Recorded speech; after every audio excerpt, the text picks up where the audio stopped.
sa palabas.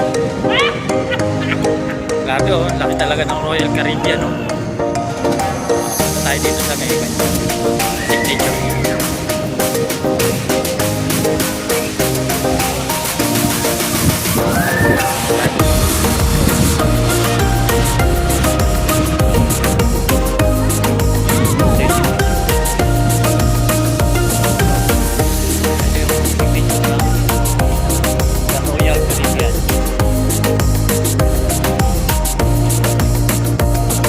Tayo sa likuran ng Icon of the Sea.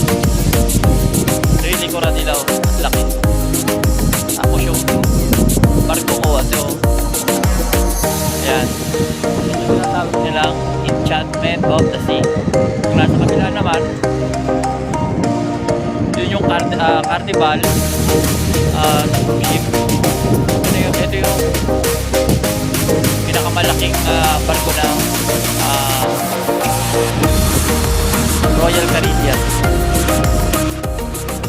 Like, share, follow, and subscribe.